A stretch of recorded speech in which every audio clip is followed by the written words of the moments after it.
Why does reading schoolwork feel like a terrible thing to do? Like, why does it feel like one of the hardest things to do? Personally, I'm able to like read books unrelated to school for hours and not get bored.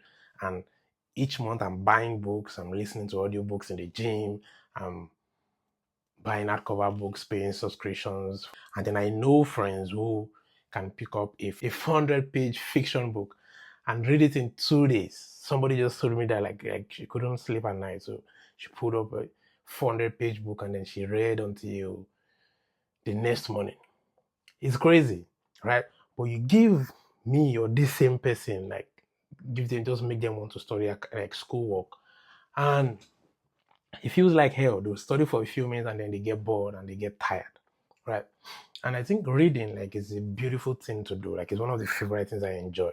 And whenever I pick up a book on something I'm really interested in, right, I just I would do this thing for hours and get lost in the thoughts and the words of these people. I can say when it comes to schoolwork, like the reverse is the case for me during my undergrad. I remember when like reading schoolwork used to feel like a very difficult task. I hated it. Right? I would basically use brute force to push myself through those study sessions. So when I say I feel like I hate studying or schoolwork feels like work, I know it sounds rich coming from somebody who graduated from my undergrad in mechanical engineering with a first class, at least a very high CGPA, top of my class. I'm currently getting my master's and I have a perfect GPA, which is a 4.0 GPA. But now it has become something that has become very easy for me.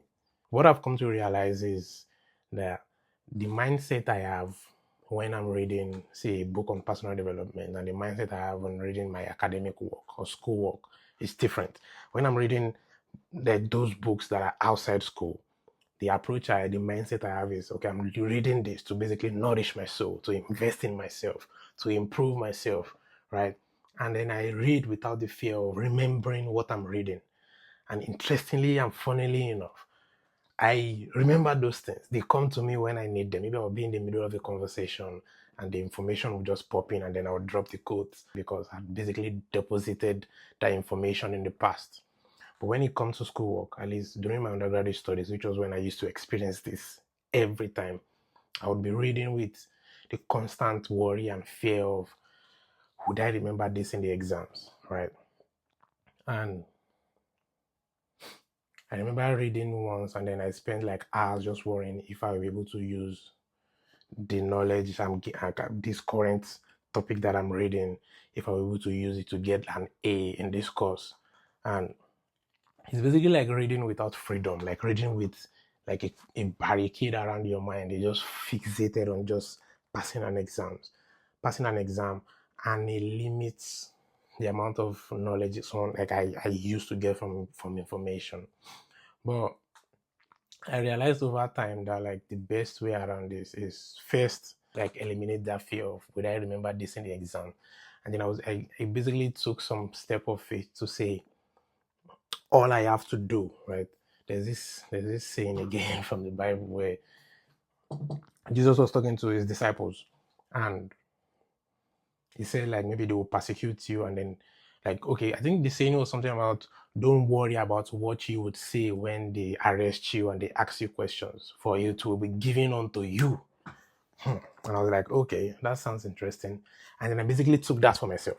So every time I'm reading for exam and then that fear comes, I'm like, nah, this is just me uploading this information in the cloud, like uploading it in a server up here somewhere. Like when the time comes, when those questions comes, as long as I've uploaded it, it will be given to me when it's time for me to download to access the information I've uploaded. It will come to me. Like so I would basically just remind myself that. And then it actually worked. Like it actually worked. Now the second thing is, yes, then fixing the upload process to the server. Like how do we make it effective? So there's this particular video that I would watch. I will attach the video. It's by Matty Lobdell. And one of the major concepts he was explaining in there is when you're studying, you need to understand two things. So there are facts and there are concepts. right? Those two things. You memorize facts, right? You memorize facts, but you understand concepts. For an engineering student, for example, there was a class I took last semester, mechanics of material. It's basically like strength of materials. There were facts, like definitions of stuff, and there were concepts. So facts were just like, so like I said, definition of stuff, facts, maybe types of this, types of that. For concepts, basically, if I needed to solve a problem, I couldn't memorize the step because the question would come in multiple ways. So basically, just first eliminating the fear of would I remember this in the exam? That is not the focus. The question I should be asking is, do I understand this? Like, do I understand what I'm studying? Right? Do I understand what I just solved? Like, if I got a question that came in another format, can I apply the same principle? So basically, pushing for understanding of concepts is like the best way. If there are facts involved in the system, like in the program or a class, whatever it is you're doing, you can memorize those. There are like multiple ways to memorize things. But the major reason I'm making this video is just to say, like, the best way to really go through school is to push for understanding concepts, like focus on concepts, like leave cramming of facts for later on. You can always do that in the meantime. And I think one thing I've observed from my own experience is the more I understand the concepts, right?